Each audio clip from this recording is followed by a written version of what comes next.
Que a graça e a paz do Senhor seja com todos vós. Estou com um público aqui maravilhoso, composto dos nossos SDs, suas esposas, nossos oficiais regionais, alguns ainda certamente a caminho, mas vindo para cá. Nosso sonho era ter hoje esse lugar tomado, lotado, né? E certamente isso seria possível, porque os nossos obreiros, os nossos pastores são obedientes por natureza, respondem às convocações, e nós louvamos a Deus por isso. Para não dizer que eu estou exagerando, é claro que tem as exceções, né? Mas são poucas.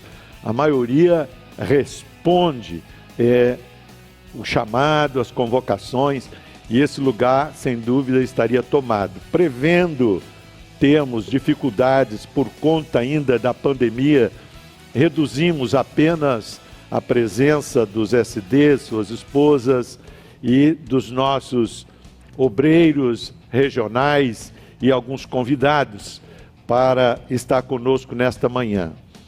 E estamos contando com o público que está aí atrás da tela ou na frente da tela, conforme a sua posição. Queremos contar com a participação de todas as igrejas. Agora todas as igrejas deveriam parar com suas atividades, ligar os seus monitores, se estão ensaiando, se estão tendo alguma atividade no templo, na casa do povo wesleyano da 6ª região. É dia de santa convocação, convocação solene para uma manhã com Deus, uma manhã de ministração, no encerramento de um trabalho especial que tem como objetivo capacitar obreiros, irmãs e irmãos, pastores, missionárias, aspirantes, presbíteros, líderes que atuam a nível da igreja local, do distrito e da região. Todos deveriam agora estar parados. Eu vejo aqui no Rio de Janeiro que tem uma hora que o Rio de Janeiro para, uma hora que tudo para. É a hora em que o time mais popular do Rio está jogando. Então todos param para assistir, até os adversários, porque querem secar, evidentemente, o time adverso. Mas nós temos uma outra razão para parar aqui hoje, nesta manhã. Vamos parar para ouvir a voz de Deus, a direção de Deus para a nossa região. E eu quero te chamar, meu irmão, você agora é um missionário para convocar os seus irmãos do seu grupo, da sua intimidade, com os quais você pode falar, convidando-os para acessar o link que já está aí de posse com você. Distribua, manda aviso, inste com as pessoas para que elas sintonizem conosco, para que elas entrem online conosco para serem ministradas, serem abençoadas. Eu conto com você e neste momento eu estou te constituindo um missionário desta causa. Venha conosco, portanto, para o encerramento desses trabalhos que estão sendo realizados aqui no templo da igreja em Boiúna, sendo transmitidos, para todo o povo de Deus. E aqueles que porventura, por alguma razão de trabalho, etc., não puderem acessar online, a nossa comunicação, o nosso evento, a nossa ministração de hoje, poderá acessar também posteriormente, logo em seguida, no canal do YouTube, TV IMW6. Está lá, coloque você no Procura e você vai encontrar o nosso canal. Será um prazer imenso poder saber que você bebeu desta água, comeu desta comida e se alimentou. Meus queridos irmãos, temos sido muito abençoados. Isso aqui não é apenas um jargão que nós estamos usando.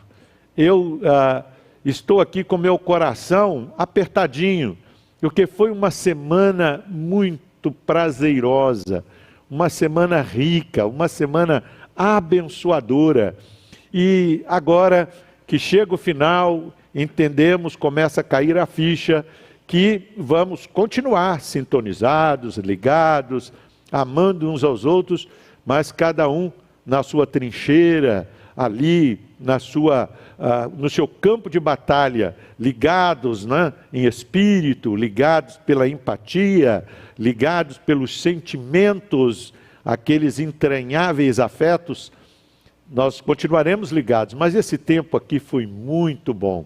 Estar aqui com os nossos secretários, suas esposas, a semana toda, com os nossos SDs a partir de ontem, tem sido muito bom. Gostaríamos de otimizar melhor este tempo, mas ele foi assim muito curto para tudo aquilo que gostaríamos de fazer. Mas Deus nos abençoou e eu sou grato a Deus por isso. Estou aqui tomado de muita emoção, porque levamos a cabo um projeto que já vinha sendo sonhado, desejado, desde antes da pandemia. Aí veio a pandemia, nós realizamos antes da pandemia a conferência Prega a Palavra, que foi uma bênção. Os irmãos pediram, queremos mais, e pensamos então numa segunda conferência de capacitação. E aqui ela acontece, mas entre o nosso desejo e a efetivação desta visão, ocorreu a pandemia, que veio com tudo, né? E nos atacou de frente, nos golpeou. Alguns foram a nocaute e outros tombaram definitivamente no campo desta batalha. Mas nós conseguimos, com todo esforço, com toda dedicação, empenho, principalmente aqui na igreja em Boiúna, dos irmãos que nos ajudam na técnica, o aspirante a pastor Leandro Pedras, com a sua galhardia, sua vontade, seu desejo, pastor Renato Neves, a sua disposição, a sua visão, veio junto, e os secretários, os SDs, todos somando conosco, nós estamos aqui, damos graças a Deus por isso. Mas, como eu disse lá na nossa convenção, nós não deixamos de perceber no nosso coração uma lacuna, uma rachadura causada pela perda de tantos irmãos que ocorreram nesta pandemia. Não param de tombar no campo de batalha.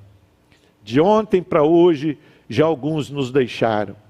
E ao longo desses 2 anos, praticamente vão se completar, perdemos muitos guerreiros, homens e mulheres destemidos, que têm uma história na nossa região, na nossa igreja e no reino de Deus. Quando eu recebo essas notícias e postam uma foto desses irmãos ministrando, desses irmãos tocando, desses irmãos orando, as lágrimas me vêm aos olhos, porque eu sei que eles estão deixando uma lacuna, eles estão deixando um lugar na trincheira, e eu fico orando e preocupado e pedindo: Senhor, quem vai substituí-los? Quem o Senhor há de levantar para dar continuidade ao ministério que foi interrompido pela partida da minha irmã, do meu irmão, pessoas tão distintas e tão amadas? Mas eu estou crendo que Deus está levantando pessoas para estar no lugar daquelas, senão Deus não as levaria, porque a obra de Deus não sofrerá prejuízos. A obra de Deus continuará, ela irá adiante. Sentiremos, como estou sentindo agora, aqui no nosso meio, mesmo aqui, a ausência de alguns rostos. Se estivessem vivos, estariam aqui conosco, participando deste momento presencial. Mas coube a Deus, na sua soberana vontade, recolhê-los à sua glória. Nós sentimos, e as igrejas sentem, as ovelhas sentem, todos nós sentimos, mas eu quero dizer para você que a luz não se apagou na escuridão, a esperança para a igreja, a esperança para o povo de Deus. O novo dia está raiando. O pior momento da pandemia, da madrugada escura, espessa, está passando. Lá no horizonte o sol já está nascendo. E Deus está a nos dizer: a vida continuará, porque antes de vocês já houve pragas, já houve morticínio, hecatombes, noites escuras, trevas, mas o meu povo emergiu, o meu povo se levantou depois da noite escura e prosseguiu avançando e continua avançando, e assim será com a igreja odierna. Ela avançará, deixará atrás de si os destroços desta luta, mas avançará confiantes no Senhor. Levanta a mão para o céu e dá glória a Deus comigo.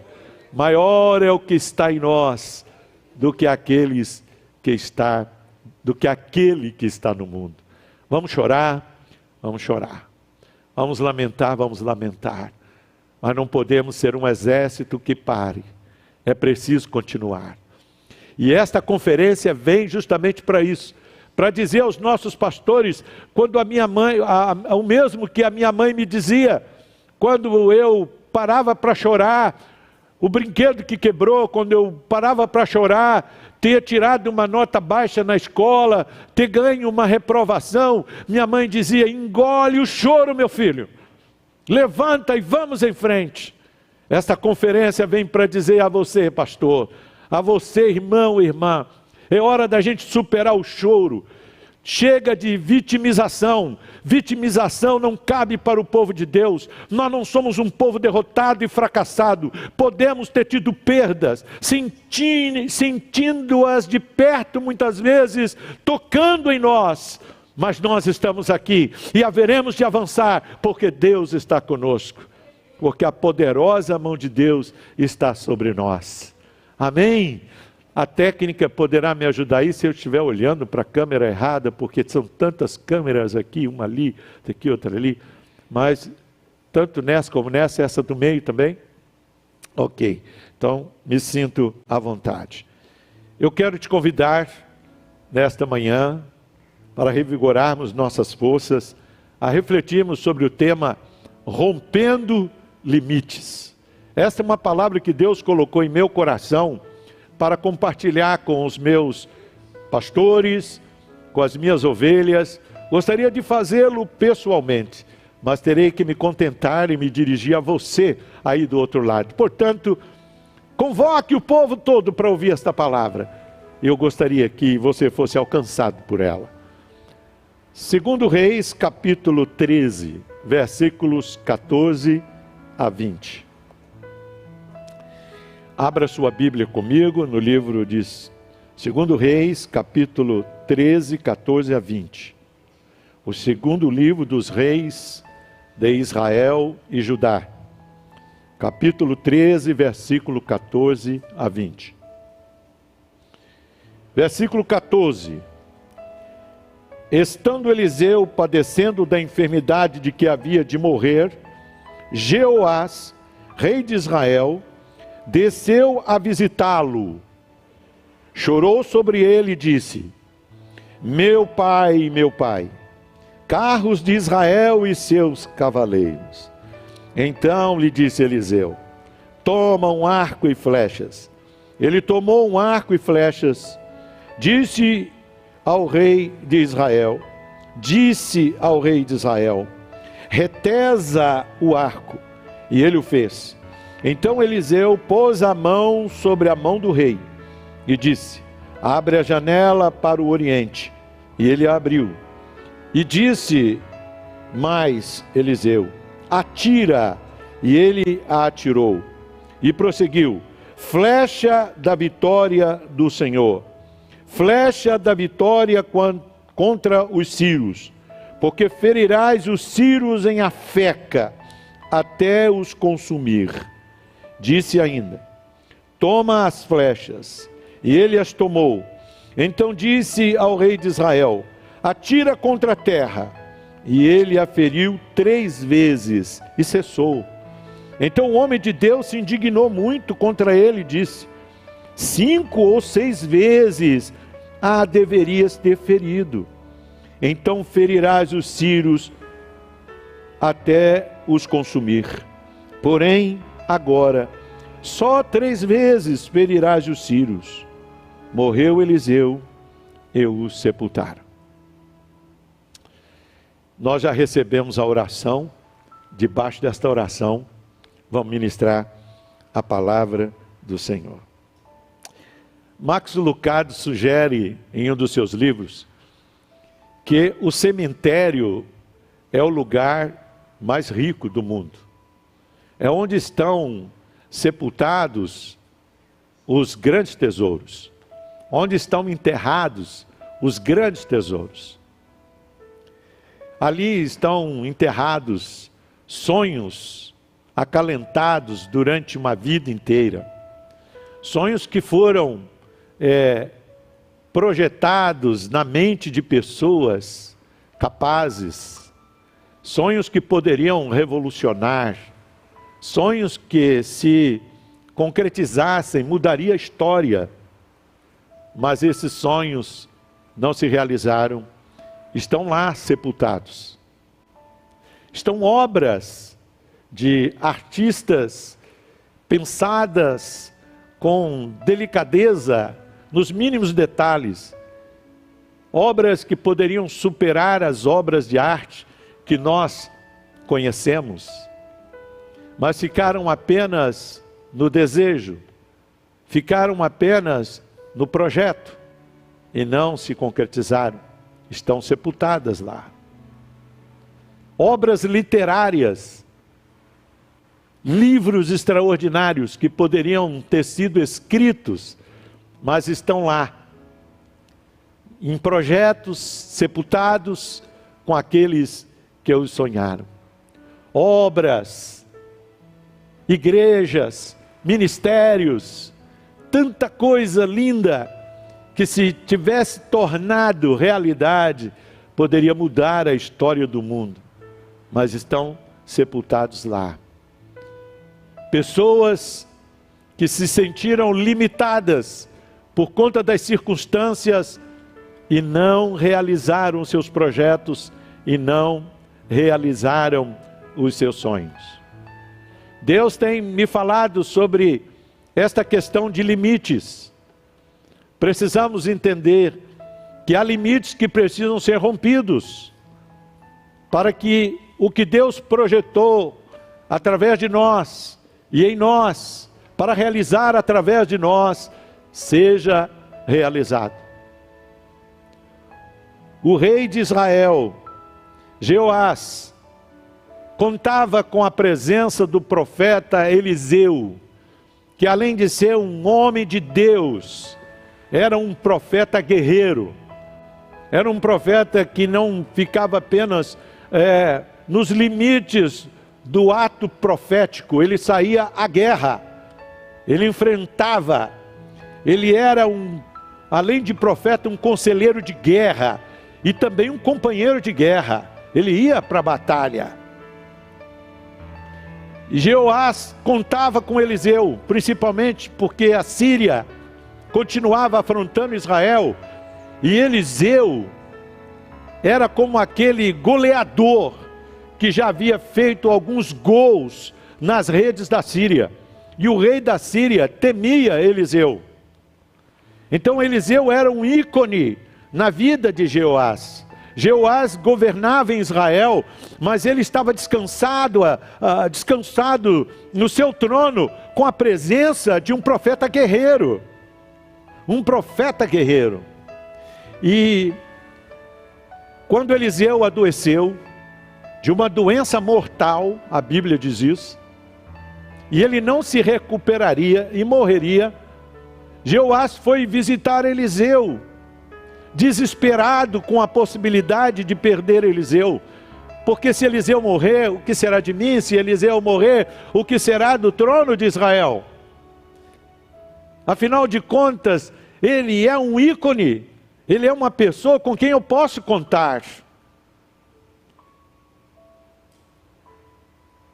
E então, Jeoás vai visitar Eliseu, E nesta visita acontece o que o texto de hoje vem a nos mostrar. Eu queria abrir um parêntese aqui e me dirigir aos líderes, também a pais e mães, todas as pessoas que se acham revestidas de uma missão, da concretização de um projeto, da realização de um propósito. Eu sei que nós dependemos de pessoas, e Deus coloca essas pessoas ao nosso lado, mas nós aprendemos aqui que as pessoas não são nossas, elas nos são emprestadas, inclusive nossos filhos. E chega um momento que Deus, no direito que Ele tem de nos dar, Ele tem o direito de tirar. E muitas vezes nós limitamos o nosso ministério, limitamos a nossa vida a essas pessoas, posto que elas são muito ativas, elas são muito inteligentes, elas são muito capazes. Então a gente descansa nessas pessoas mais do que o necessário. Nós passamos, na verdade, a confiar nelas. Foi o que aconteceu com Jeoás. Ele passou a confiar demais em Eliseu, mas quando soube da possibilidade de perder Eliseu, ele se apavorou.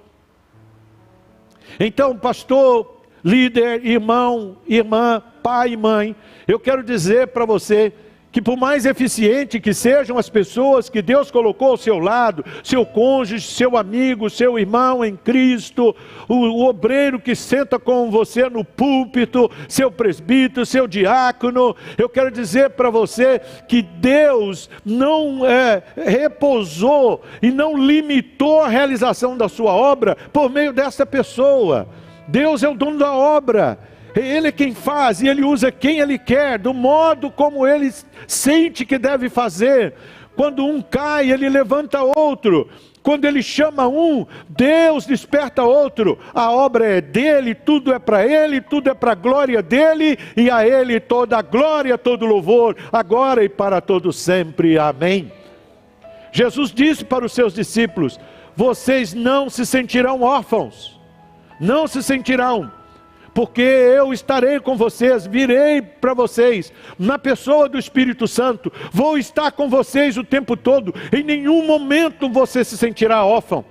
Meu irmão e minha irmã, ao perdermos alguém, ao sentimos falta de alguém, devemos nos lembrar que aquele que é o dono da obra, aquele que nos sustenta, responsável pelo nosso chamado, pela nossa missão, nunca nos deixará. Ele estará conosco sempre, e não é na capacidade dos homens que nós vamos avançar, mas na capacidade do nome do Senhor nosso Deus, do Espírito Santo de Deus que está conosco. Aleluia. Erga-te, portanto, porque o Senhor não te deixou na estrada.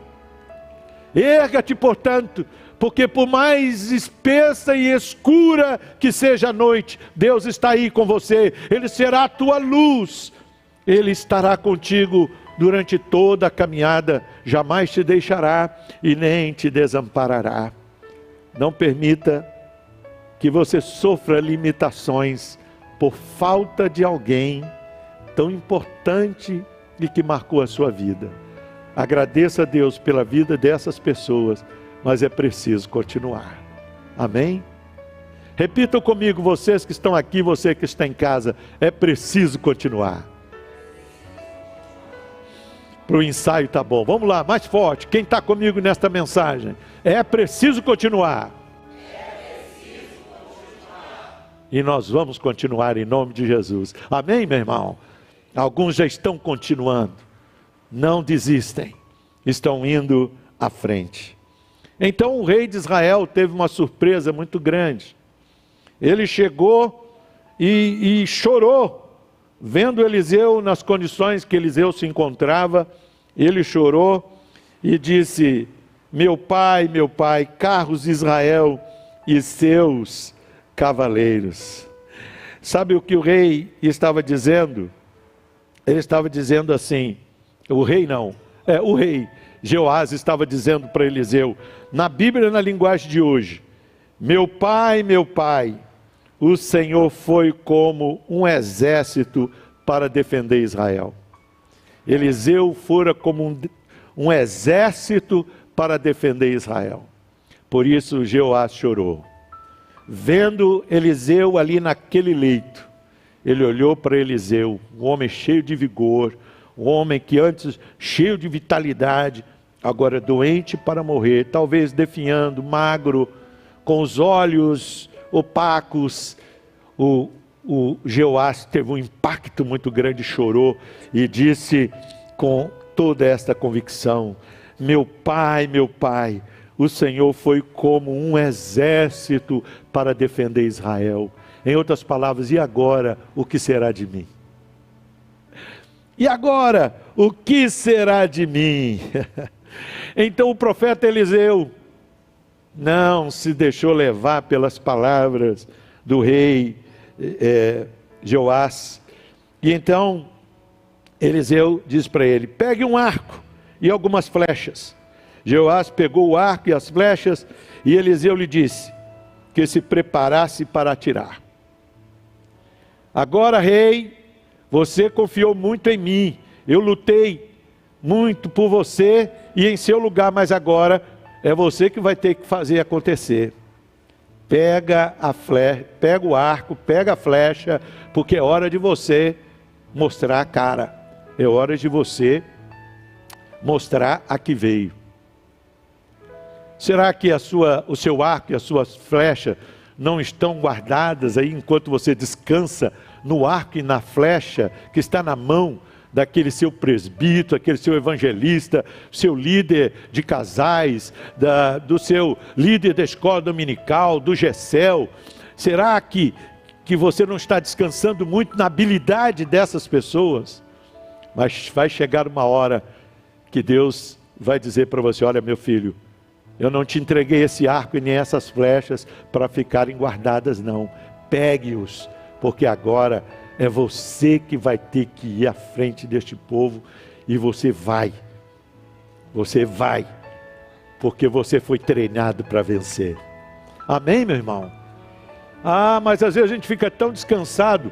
Eu me lembro quando visitei os Pataxós, pastor Mafra, e pela primeira vez lá em 1992, eleito secretário-geral de missões, em 92 eu visitei os Pataxós. E aí eu cheguei lá nos Pataxós e eu estava acostumado, pastor Luciano, a usar aquelas flechas de brinquedo, aqueles arco e flecha, que eu fazia até com barbatana, né, de guarda-chuva, é isso mesmo? Passava aquela linha e ficava atirando as minhas flechinhas nas bananeiras. Para mim era tão feroz aquelas flechas. Aí eu cheguei lá nos Pataxós e estava doido, né? Doido no bom sentido. Eu estava agoniado pelo desejo de pegar num arco e flecha de verdade, feita pelos índios. Aí eles perguntaram: pastor, o senhor já atirou, já usou um arco e flecha? Falei: não, eu tenho um sonho, uma vontade muito grande. Aí eles trouxeram o arco, um arco assim que era maior do que eu. Eu olhei para aquele negócio, a corda não era entesada, era uma corda frouxa, e uma flecha de todo tamanho. E aí o índio lá pegou a flecha, porque o que entesa lá é a madeira junto com a corda, aquela madeira que você tem que ter força para poder encurvá-la. E aí, aquela flecha foi que nem um canhão. E aí chegou a minha vez. Meu Pai eterno, eu já sabia que não ia dar certo. Peguei aquela flecha, que nada, irmão. Soltei assim, ela caiu. Tum. Foi uma gargalhada igual vocês fizeram agora. Mas foi mais triste, porque foi ao vivo e a cores, diante dos índios que a gente estava tentando evangelizar. Mas tem muito pastor que, como eu, muito líder como eu, jamais usou o seu arco de verdade. Tudo é teoria, está tudo guardado, aprendeu dos livros, aprendeu com os melhores professores, está tudo guardadinho lá.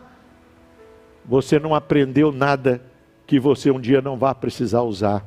Deus te deu as armas certas para você usar no momento certo. Então é preciso treinar, O rei de Israel agora iria usar a flecha e o arco. Meu irmão, vai chegar a hora em que você vai ter que se levantar mesmo. Você não vai ter o para-choque.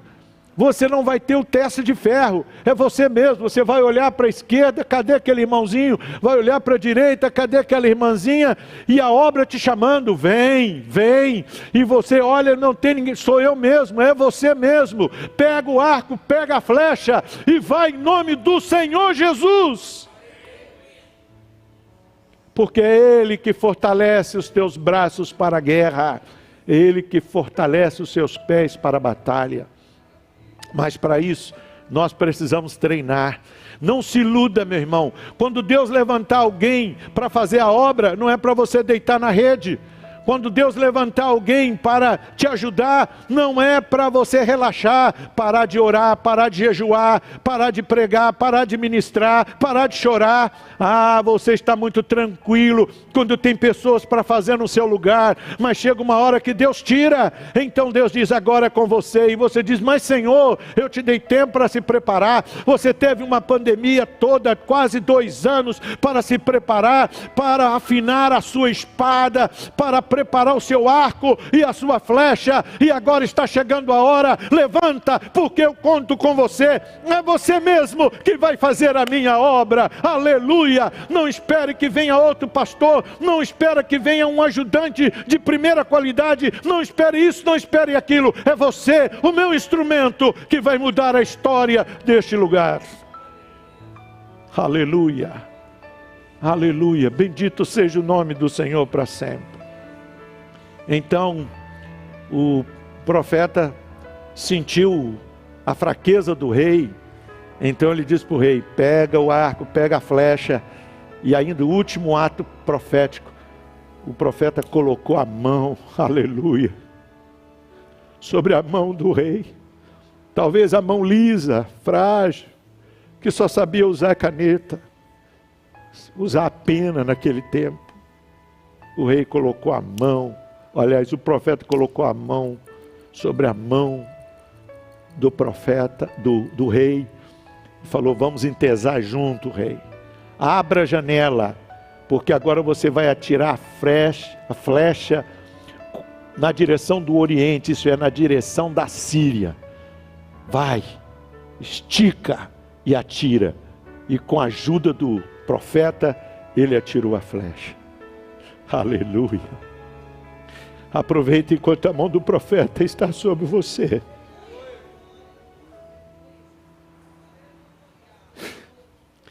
Aproveita quando a mão que te apoia segura a sua.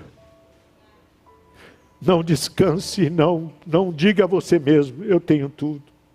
Vai chegar a hora em que você vai ter que entesar o arco e jogar a flecha. Enquanto a mão estiver sobre a sua mão, enquanto você tem o apoio da sua liderança orando por você, você tem o apoio da sua mãe, o apoio do seu pai orando por você, não descanse, não descanse, prepare-se, porque vai chegar a hora em que eles vão tirar a mão. Enquanto eles estão com a mão sobre você, você está tirando flecha para todo lado, mas vai chegar a hora em que você vai ter que mostrar quem você é. A mão do profeta vai se retirar, a mão apoiadora vai se retirar, vai faltar apoio, vai faltar ajuda humana, vai faltar presença humana, mas não vai faltar a unção de Deus sobre a sua vida. Não vai faltar. Aleluia, eu sinto a presença de Deus aqui. Aleluia. Aleluia. Dou graças a Deus pelas mãos que seguraram as minhas mãos. Lembro das mãos dos meus primeiros pastores. Lembro do pastor Almerindo. E quando percebeu a minha vocação para a pregação, arrumou uma agenda para mim. E eu nem tinha roupa direito. Marlon, não tinha roupa para ir para pregar. E o pastor Almerindo, com o pouco que ele tinha, pouquíssimo, porque havia deixado a igreja metodista 30 e tantos anos de pastoreio na igreja metodista, largou tudo pela obra de avivamento. Veio para a nossa igreja lá em Belo Horizonte em 67, com as mãos vazias. E começou com a fé. Mas ele, percebendo aquele pregador, ele botou a mão sobre a minha mão. E as mãos pequeninas, frágeis, ele colocou a mão dele, áspera, marcada pela luta, sobre a minha mão. Vem, filho, vem comigo. E eu caminhei com ele. Ele foi lá numa loja, comprou a crédito, no crediário, um terninho para mim, meu primeiro terno. Comprou sapato, comprou camisa, gravata, tudo, meia. E me deu de presente meu primeiro enxoval pastoral. Eu era um garoto de 12 anos de idade.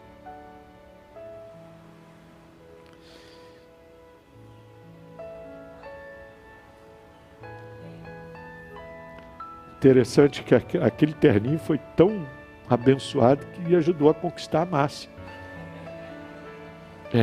Porque minha mãe colocou tudo em cima da cama e chamava os vizinhos para ver. E minha mãe, muito esperta, chamou a Márcia. Menininha ainda, né? Menininha ainda. Entrou lá com seus 8 aninhos para ver a roupa em cima da cama. E Deus já estava preparando o coração da Márcia para no futuro a gente namorar, noivar e se casar. A mão da mamãe estava lá sobre a minha também, tá vendo? Mãe sábia, né? Então, eu tive quem segurou na minha mão e você também teve. Mas um dia Deus levou o pastor Almerindo. E eu tive que caminhar sem ele. Vir para o seminário, enfrentar as agruras aqui do Rio de Janeiro, no seminário interno, mas não desistir.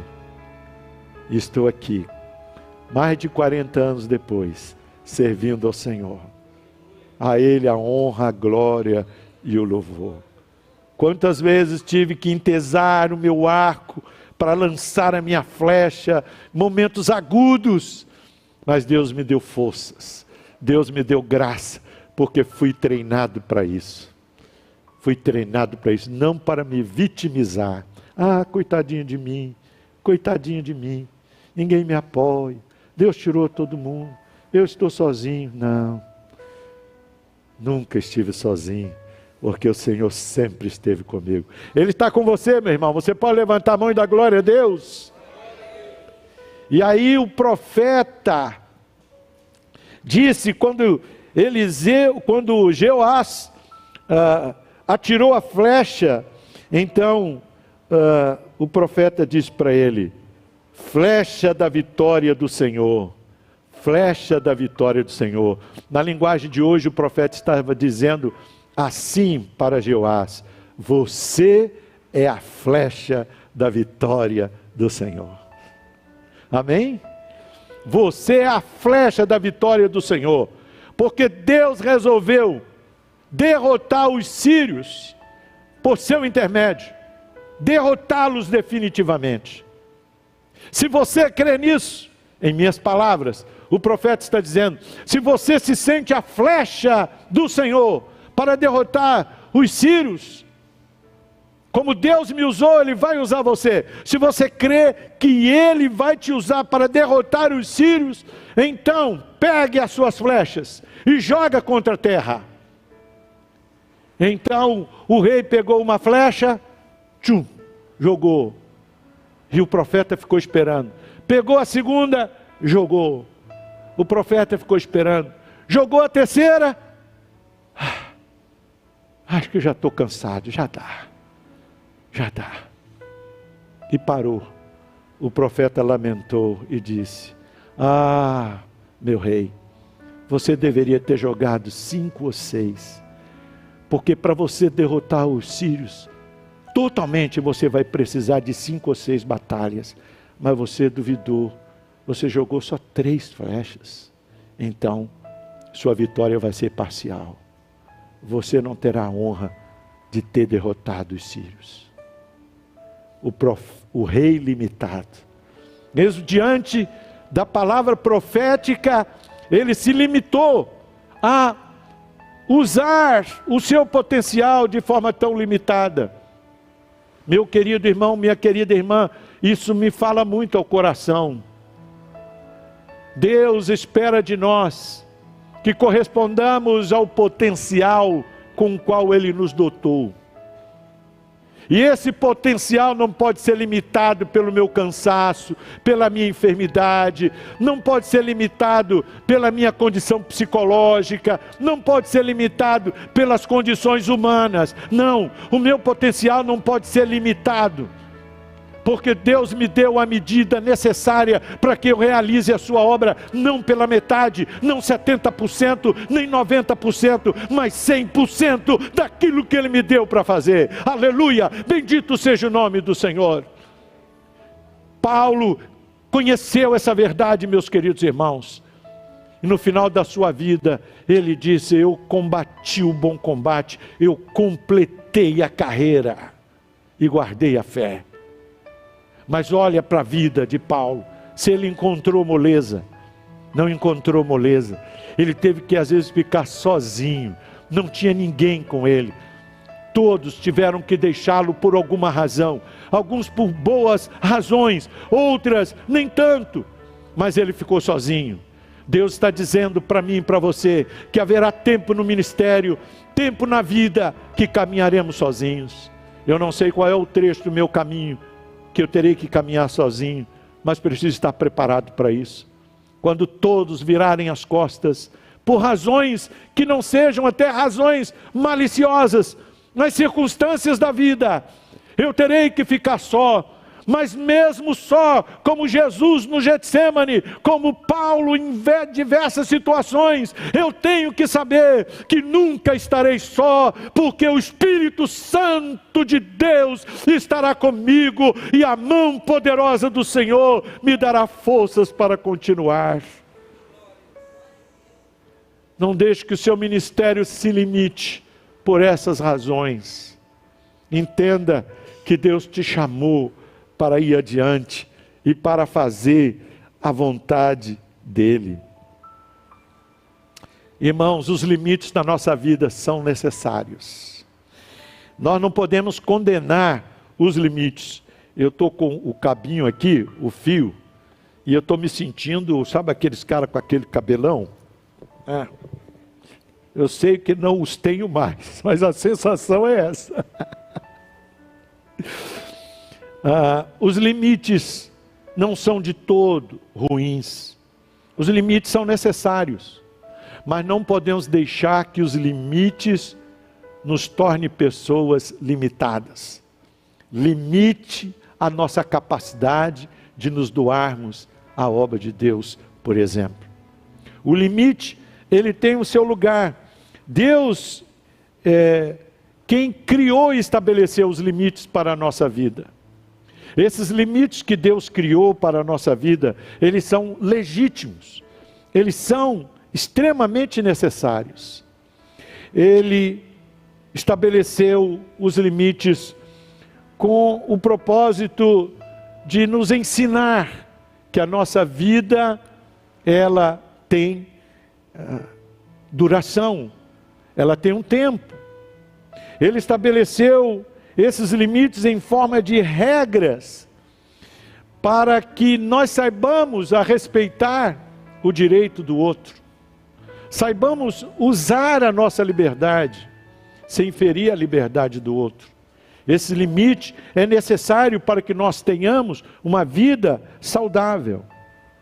Reconhecer esses limites é saudável, porque esses limites que Deus estabeleceu nos livra da síndrome de acharmos que somos super-homens, super-mulheres. Então a gente acha que é o tal, acha que pode fazer tudo e a gente se arrebenta. Então os limites são necessários. Por exemplo, o limite do cartão de crédito.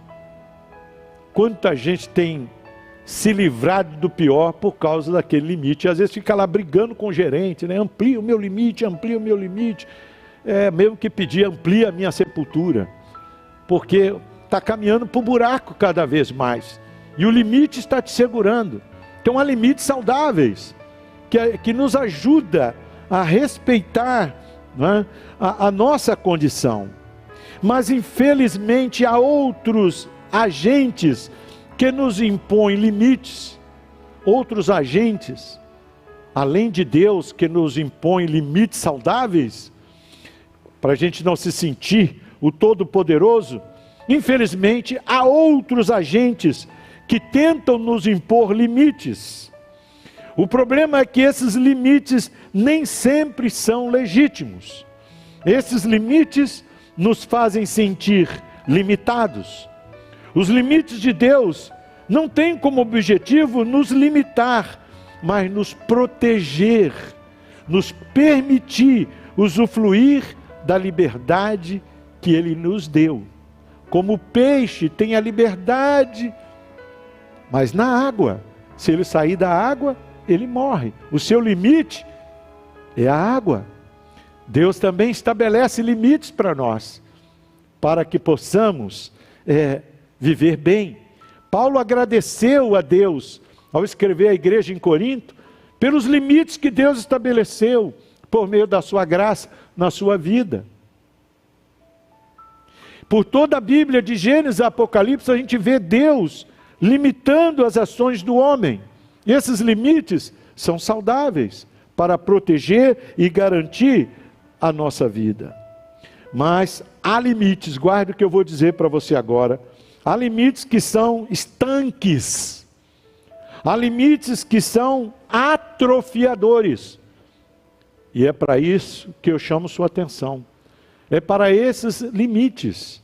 Os limites que tentam estancar o potencial que Deus colocou em você. Os limites que tentam atrofiar os seus dons e os seus talentos. Precisamos nos cuidar em relação a esses limites. E nós temos alguns, e eu vou citar para vocês aqui. O primeiro desses limites estanques e atrofiadores são aqueles limites impostos pela lógica e a razão. A lógica e a razão humana. O racionalismo do século XVII estabeleceu um padrão novo de pensamento e levou o homem a pensar dentro da caixinha, pensar ali, de acordo com a lógica, de acordo com a razão. A razão e a lógica são importantes, mas há outros fatores que também determinam a visão e a capacidade do homem interagir com o mundo à sua volta. Um deles é a fé. Às vezes, a fé, ela parece estar contrariando a razão e a lógica, porque só depois a razão e a lógica vão entender o que a fé estava reivindicando. A ciência tem se tornado juiz que define o que pode ser e o que pode não ser. Vocês estão vendo aí a guerra nesse momento de pandemia, todo mundo evocando a ciência, mas é a ciência que tem que dizer, é a ciência, não, mas e a experiência? Não, a experiência fica de lado, é a ciência, mas o bom senso, não, o bom senso não pode, tem que ser a ciência. E a ciência tem crescido, se tornado um aferidor. Se a ciência não der o sim, ninguém faz nada. Se a ciência não der acionar, dar a bandeira, oferecer a bandeira de arranque, de avançar, ninguém pode avançar. Estão todos presos ali à ciência. Meu irmão, é um erro acomodar a vida cristã. Escuta o que eu vou dizer.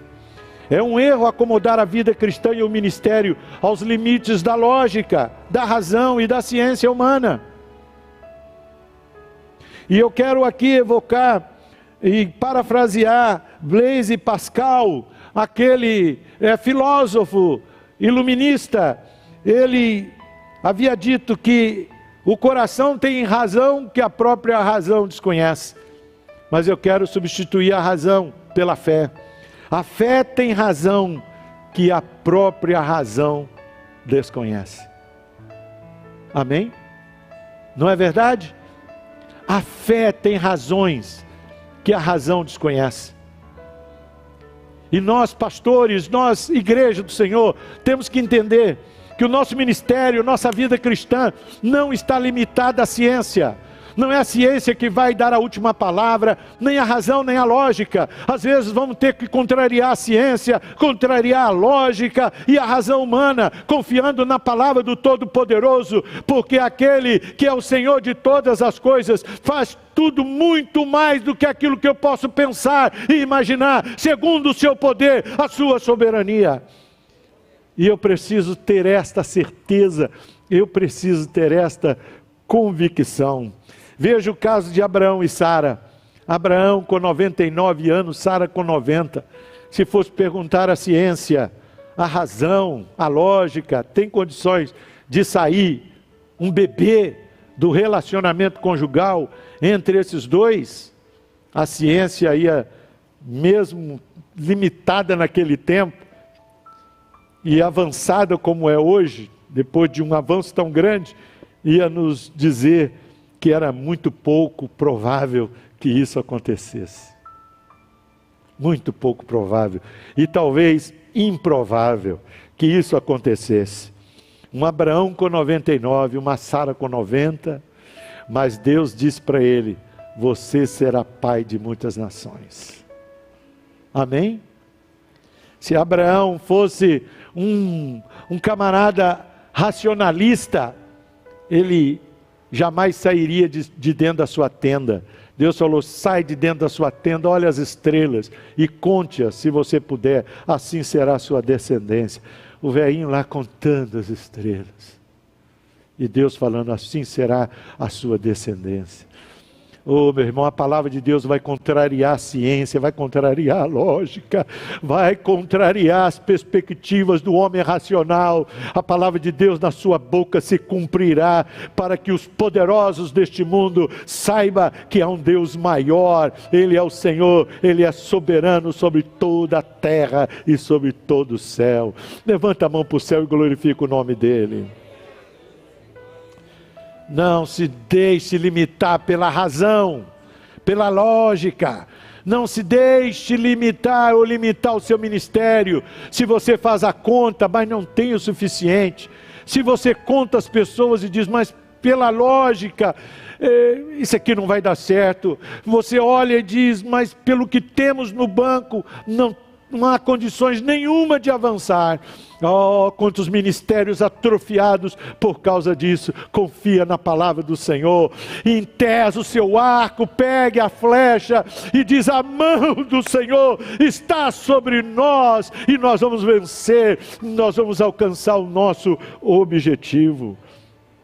O outro limite estanque vem da cultura e das convenções humanas.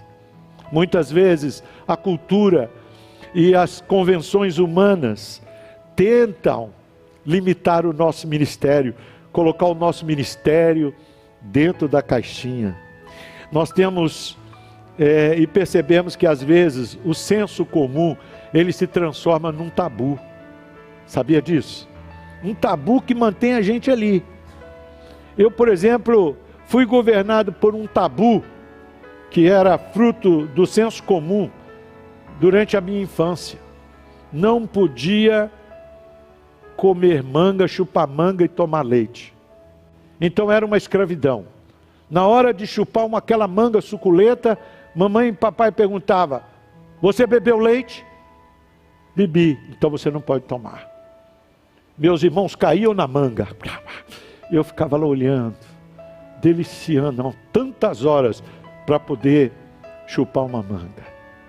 Quanta gente como eu deixou de chupar uma manga suculenta porque tomou uma caneca de leite e aí tinha que ficar esperando. ficar esperando. E eu fui limitado, deixei de chupar manga e beber leite. Agora eu não quero nem saber. Quando vou lá no acampamento, tem manga, manga com leite, leite com manga, suco de manga com leite, vem tudo. E eu estou aqui vivo, graças a Deus.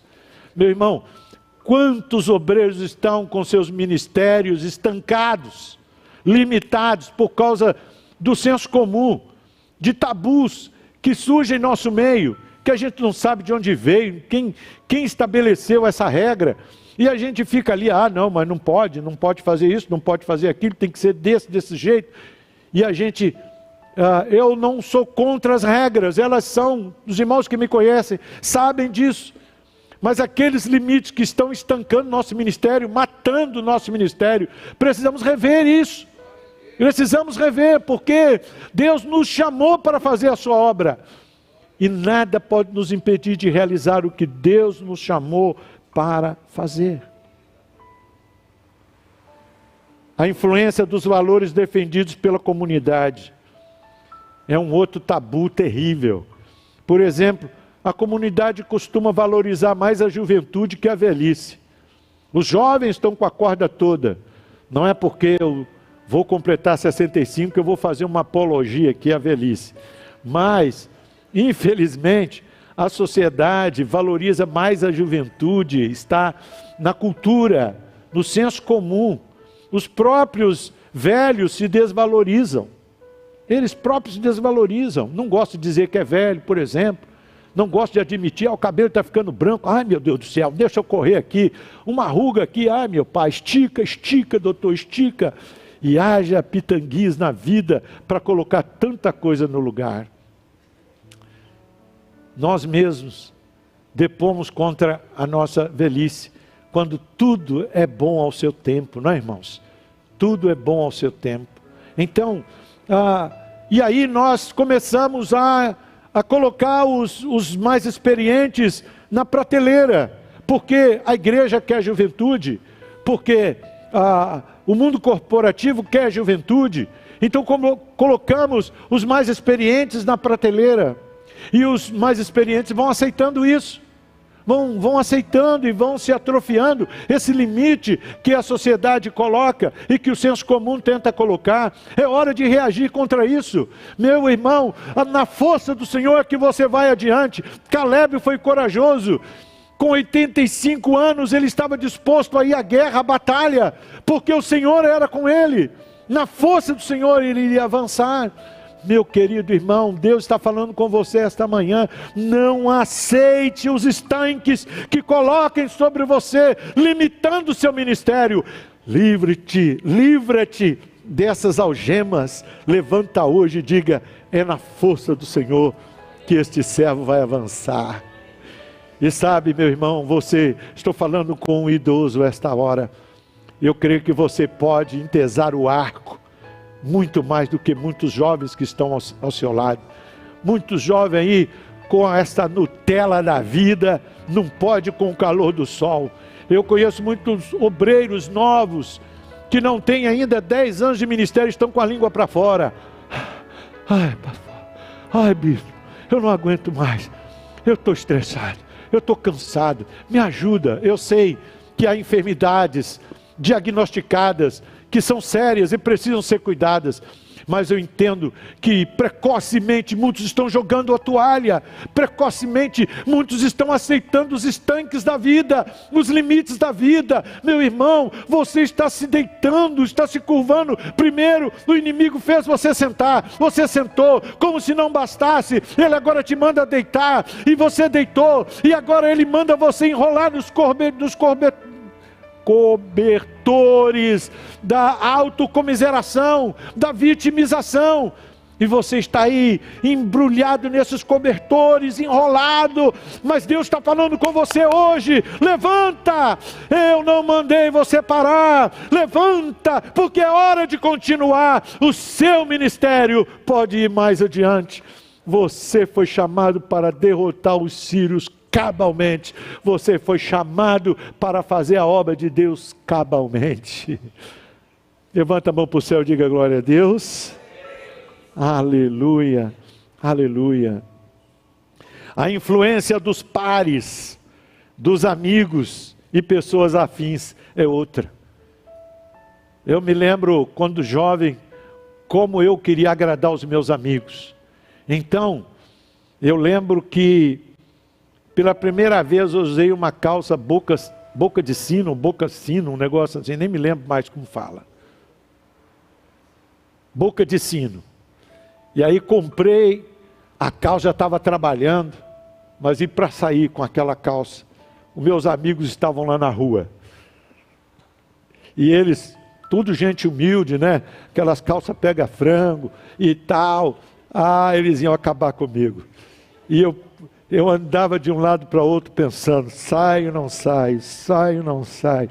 Meus amigos, colegas, mas eu estava com medo deles, com medo.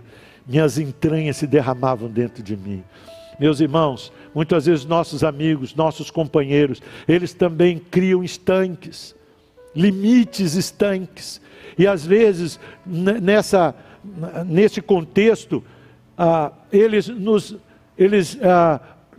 limitam por baixo. Eles colocam o limite mais curto, porque eles não podem, eles acham que você também não deve poder. Porque eles não conseguem sair, eles acham que você também não deve sair. E aí vem as críticas, as risadinhas, né? Aquelas ironias, e o obreiro fica ali, né?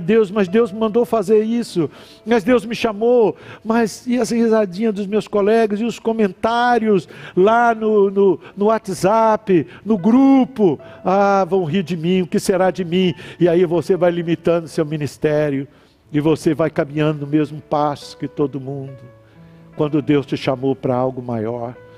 Quando Deus te deu uma potência maior. Acorda, meu irmão, acorda, minha irmã, não se deixe levar por esses limites estanques. Deus é contigo. Os anglicanos, por exemplo, no tempo de Wesley, eles limitavam a pregação ao templo. Não aceitavam pregação na rua, ao ar livre. Era uma coisa, era um fiasco. Era algo contraditório. Se alguém fosse pregar na rua, de jeito nenhum. A cátedra, o púlpito, era o lugar dos eloquentes. Então, Wesley não tinha espaço nas catedrais, não tinha espaço nos templos. E ele estava se sentindo limitado. Havia saído de Oxford, o Clube Santo, o coração queimando, cheio de fogo para o mundo. Mas o estanque estava lá, os limites estavam lá. Não pode passar daqui. E Wesley ficou muito tempo assim limitado, até que ele se encontrou com o seu companheiro, Whitefield, que também participou do Clube Santo, e o coração dele estava ardendo, e ele encontrou com Wesley. Ele disse para Wesley, parafraseando as minhas palavras: Wesley, eu descobri o caminho, eu estou pregando na praça. Começou com dezenas de pessoas, depois vieram as centenas, agora são os milhares que estão me ouvindo, e as pessoas estão se convertendo, estão vindo para Deus. E o Wesley então foi conhecer o trabalho de Whitefield, e ele o convidou para pregar. O Wesley disse que ele tremia por dentro, sentia mal. Como eu posso pregar fora do templo? Como eu posso dar esse passo? Como eu posso sair dessa redoma? Como eu posso sair deste quadradinho? Como eu posso? Eu não posso. E ficou ali naquela luta, mas Whitefield não desistiu de Wesley. Vamos lá. O Wesley então pregou pela primeira vez ao ar livre, e ele disse que foi algo tão impactante, e ele disse: eu não posso desistir desse ministério, as portas estão fechadas, os homens fecharam as portas, mas a minha paróquia é o mundo, eu vou pregar o evangelho. E ele foi para a praça, para a rua, para a porta daquelas minas, e pregou a palavra, e como resultado veio o avivamento que tomou conta da Inglaterra e chegou até nós, porque um homem acreditou no potencial que Deus tinha nele, e não se deixou estancar-se. Meu irmão, eu não estou pregando aqui rebeldia, eu não estou pregando aqui rebelião. Eu penso que quando Deus nos estabelece os nossos limites, Ele está preservando as leis, os costumes, a boa ordem, mas nós não podemos permitir que certos estanques malignos venham limitar o nosso ministério. Amém, meu querido irmão? Aleluia.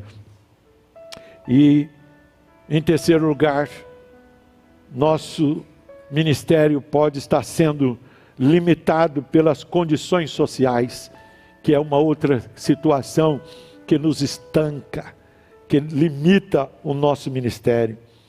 Por exemplo, padrão cultural. Estabelecemos que tem que ter um determinado padrão cultural para ser instrumento da parte de Deus. E aí estabelecemos nossas leis, que são legítimas, que são claras, mas essas leis não podem excluir aqueles que, mesmo iletrados, querem ser usados por Deus. Amém, meus irmãos? Há lugar para todos na seara do Senhor, mas o problema que estanca as pessoas não são as leis, elas são bem-vindas, são as próprias pessoas que se limitam, porque as nossas leis, por exemplo, nos estimulam a estudar. Por que a pessoa não pode estudar? Por que a pessoa não pode matricular-se numa escola, aprender a ler e escrever, matricular-se num seminário? Por quê? Porque estão estancadas pelo comodismo e não querem avançar. Mas a realidade é que, com cultura ou sem cultura, Deus usa o homem. Esta é a verdade. E nós não podemos nos limitar a isso. Os discípulos de Jesus, eles não tinham cultura, a não ser a cultura do seu país, a formação básica necessária para serem pescadores, por exemplo. Mas como Pedro chegou a ser o que ele se tornou, é porque ele não se deixou limitar por conta da sua condição. Ele se tornou um discípulo de Jesus, Jesus o capacitou. No final ele estava tão capacitado, mais do que muitos da sua época, estava um padrão acima culturalmente falando. Por quê? Porque ele não deixou se limitar, ele se ofereceu a Jesus, tal como era simples. Atos 4, versículo 13, fala sobre isto. Meu irmão, mude o evangelista do século XIX. Ele era um ajudante de loja, um ajudante de vendedor de sapato. Alguns dizem que ele era um sapateiro. Ele não tinha recursos, perdeu o seu pai cedo na vida, não tinha condições nenhuma. Mas quando tinha 17 anos, Deus o levantou, e ele acreditou no chamado, sem dinheiro, sem condições, sem cultura, porque não era um intelectual. Moody foi tremendamente usado pelo Senhor. Amém, meu irmão? Não deixou-se ser limitado. Ele foi tremendamente usado pelo Senhor. As condições econômicas também não devem nos limitar o nosso ministério. Ter um ministério arroz com feijão por toda a vida, só porque eu só tenho condições de me manter com arroz e feijão. Não, nós podemos ter um ministério mais abrangente. Tem obreiros, líderes locais, pais e mães que olham assim e dizem: mas é muita areia para o meu caminhão, é muito peso para o meu bico. Não é o seu bico, não é o motor do seu caminhão, é o Espírito Santo que te capacita a levar avante a obra de Deus. Amém, meu irmão? Carlos Stutt, ao contrário de Moody, no século XIX, em pleno movimento missionário, era um riquíssimo, milionário. Ele tinha todo o dinheiro que alguém gostaria de ter. Mas um evangelista sem cultura, pobre financeiramente, foi usado por Deus para levar Carlos Stutt a se converter. Moody, o pai espiritual de Carlos Stutt, um pobre ganhando um milionário. Carlos Stutt se entregou a Cristo, e sabe o que ele fez? Foi chamado para a obra missionária, foi chamado para a Índia, para a África, para a China, E ele pegou toda a sua riqueza. Toda a sua riqueza. Ah, vocês estão pensando que é dinheiro que faz o obreiro? Então aqui está. Eu distribuo tudo. Distribuiu toda a sua riqueza. Sabe o que Carlos Stuart fazia? Ele, enquanto se preparava para ir para o campo missionário, ele se limitava a viver de uma pequena fração de um dinheiro que era usado para sustentar a pessoa durante um dia. Ele vivia com aquele centavozinho. Ele não queria dinheiro para se tornar um servo de Deus, porque dinheiro, segundo ele, não é o combustível. E ele abriu mão de tudo, serviu ao Senhor, fez-se como seu mestre, sendo rico, se fez pobre por amor de nós. Então, meu irmão, falta de recurso não é desculpa para manter você neste quadrado, sem sonhar. Você está aí quantos anos? Tudo é a mesma coisa, nada mudou. Deus não te chamou para isso. Tem que haver uma revolução no seu ministério. A igreja do lado está bombando, a igreja da frente está entornando. Ah, mas lá está aberto para o mundo. Meu irmão, não se deixe levar por essas desculpas. Nem tudo justifica essas coisas que muitas vezes usamos para justificar o progresso de alguns lugares. Nós precisamos entender que Deus te chamou não para ter um ministério estanque, atrofiado. Ele te chamou, escute, para realizar a sua obra, e esta obra compreende algo extraordinário, e se não aconteceu o extraordinário, precisa acontecer na sua vida e no seu ministério, porque Deus não está limitado ao ordinário, Ele é um Deus extraordinário. Aleluia, glória a Deus. Falta de apoio humano. Você se lembra de Débora e Baraque? Lembra da profetisa Débora? Débora disse para Baraque: Deus vai entregar nas suas mãos Jabim e o seu general Sísera, que são os valentes que estão dominando sobre nós. Deus vai te entregar, Baraque. Vai lá, você é a flecha do Senhor. Vai lá e derrota Jabim e derrota Sísera. E aí, sabe o que Baraque disse para Débora? Falar é fácil, né? Em minhas palavras. Falar é fácil. Quero ver ir comigo. Vem comigo então. Eu estou parafraseando, tá, irmãos? Vem comigo então e vamos ver se é assim mesmo. Se nós vamos vencer os carros de ferro de Sísera, vamos vencer Jabim. Vem comigo, falar é fácil. Então Débora olhou para ele e falou: eu irei sim.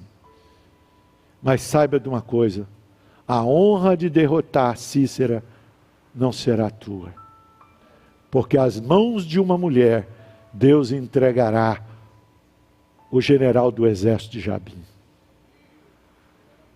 Os irmãos estão entendendo?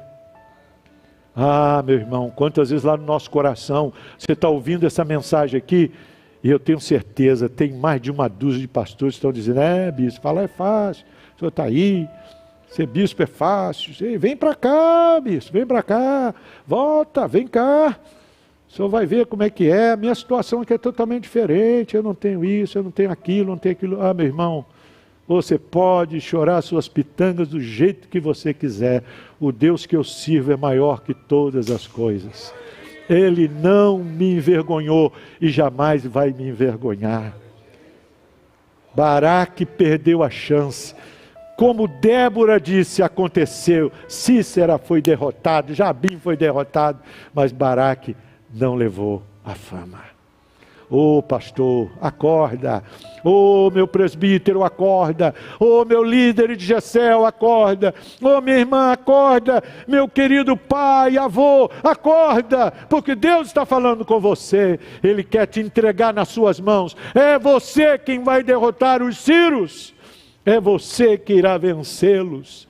E você vai levar esta honra com você. Eu me deixei ser usado. Deus me usou. Aleluia. E concluindo a minha palavra, eu quero deixar para vocês como orientação Como podemos superar os nossos limites? Primeiro deles, com oração e consagração. Amém? Amém, irmãos? Oração, jejum, consagração. Tire um tempo. Vai lá por Efraim, vai lá pro morro lá perto da sua igreja, do seu bairro. Monte uma tenda lá, fique lá, passe tempos ali, orando, pedindo: Senhor, me ajude a entesar esse arco, ele é grande demais para mim, essa igreja é pesada, esse departamento é difícil, esta comunidade é difícil, Senhor, eu não consigo.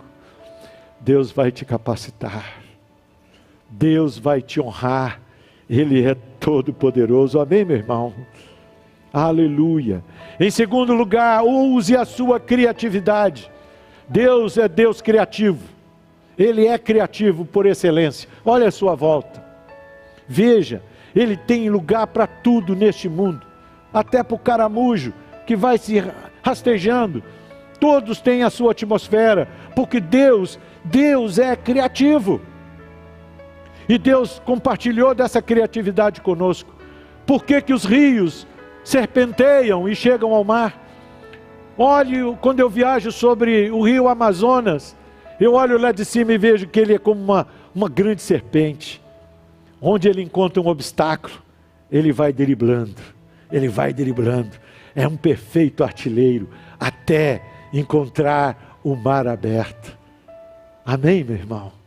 Assim tem que ser o pastor, tem que ser o líder, tem que ser a missionária, tem que ser o presbítero, tem que ser o homem de Deus e a mulher de Deus.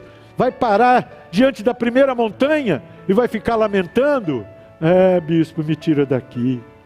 Ah, meu Deus do céu, quando vai ser, Senhor, que eu vou receber uma outra igreja? Quando eu vou ter uma segunda chance, como o irmão Felisbino e a irmã Andra Gilza? Quando é que eu vou ter a minha chance? Meu irmão, a montanha está aí diante de você, clame ao Senhor.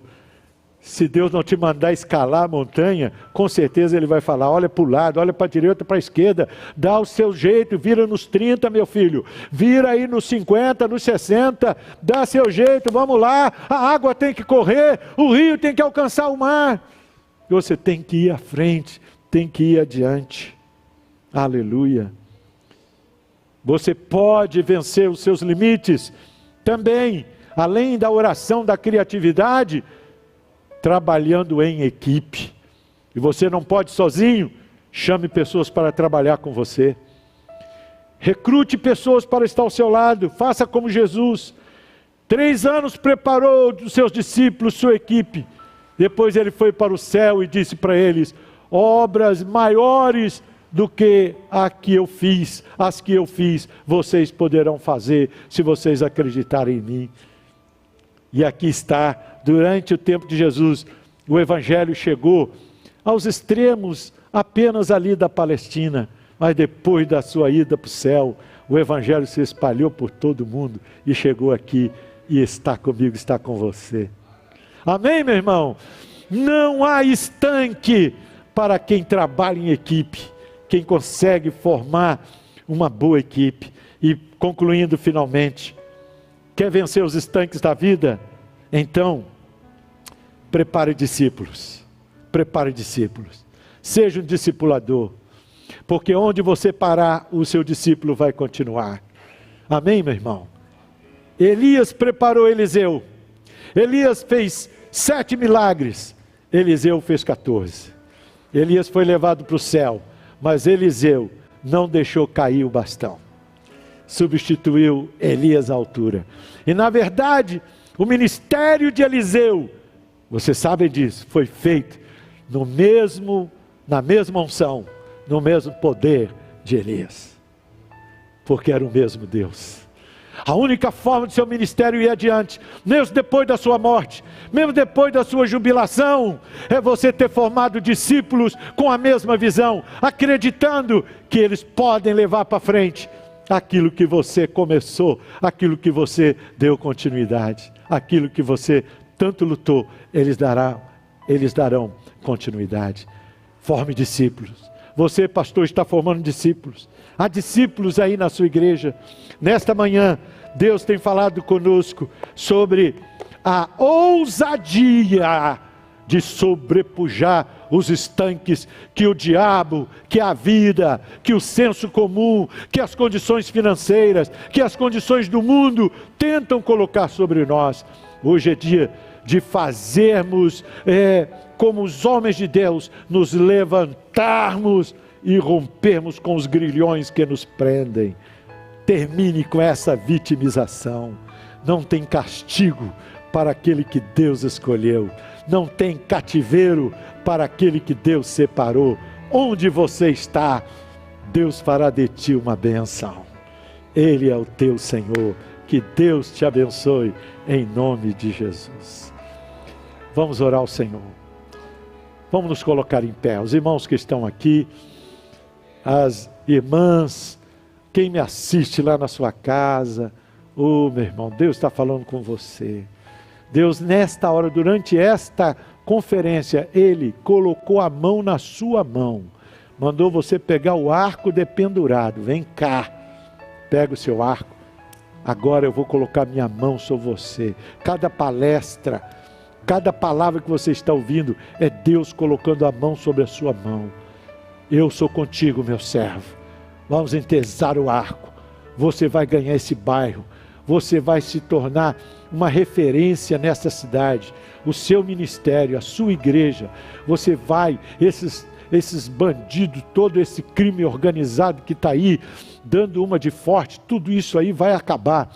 Eu sou contigo, a minha mão está sobre você, nada vai limitar a minha igreja, as portas do inferno não prevalecerão contra ela, ela vai avançar, e vai avançar debaixo da unção e do poder que eu tenho derramado sobre a sua vida. Põe a mão aí sobre o seu coração, vamos orar ao Senhor. Espírito Santo, meu amado companheiro, iniciamos essa caminhada há mais de 40 anos, Senhor. Estamos juntos, já trilhamos caminhos difíceis. Tu esteves comigo quando fiquei sozinho. Tu esteves comigo quando me foi negado os recursos materiais para fazer aquilo que eu gostaria de ter feito. O Senhor esteve comigo quando apanhei no rosto, aquela vez, com meu filho no colo. O Senhor esteve comigo naqueles caminhos escabrosos, naquelas comunidades difíceis. Oh, meu Deus, o Senhor jamais me abandonou, não me abandone agora. Quero ter força para segurar o meu arco,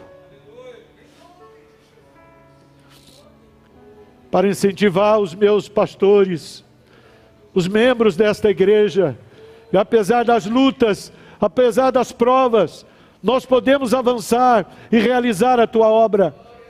Eu não quero deixar o meu ministério pela metade, não quero fazer só 50% do que o Senhor me chamou a fazer, ou 70% ou 90%, eu quero fazer 100%, é a tua vontade, e ninguém vai impedir que isso aconteça, a não ser eu mesmo, se eu aceitar esta condição. Por isso eu me levanto agora, na força e no poder do Espírito Santo, para reafirmar a minha fé e a minha convicção no Senhor. E da mesma forma, eu quero declarar sobre a vida desse pastor, desta esposa de pastor, deste missionário, desta missionária, eu quero abençoá-lo nesta manhã, que esta unção venha sobre ele, Senhor. Abra o céu, tira-o de dentro da tenda, rompa, Senhor Deus, com os grilhões que os amarram, e que agora, de fora, olhando para o céu, eles consigam entender que o teu chamado é glorioso, e que o Senhor capacita aqueles que o Senhor escolheu, e o Senhor dá suporte àqueles que o Senhor separou, e o Senhor jamais os deixa. Eu te abençoo, meu irmão e minha irmã, faço isso em nome de Jesus. Levanta a mão para o céu e dá glória a Deus. Glória a Deus, glória a Deus. Eu não vou pedir para você dar um abraço em seu irmão, mas vira assim para ele, faz o gesto assim, ó, irmão, eu estou te abraçando, Deus é contigo. Deus é contigo mesmo. Aleluia, aleluia.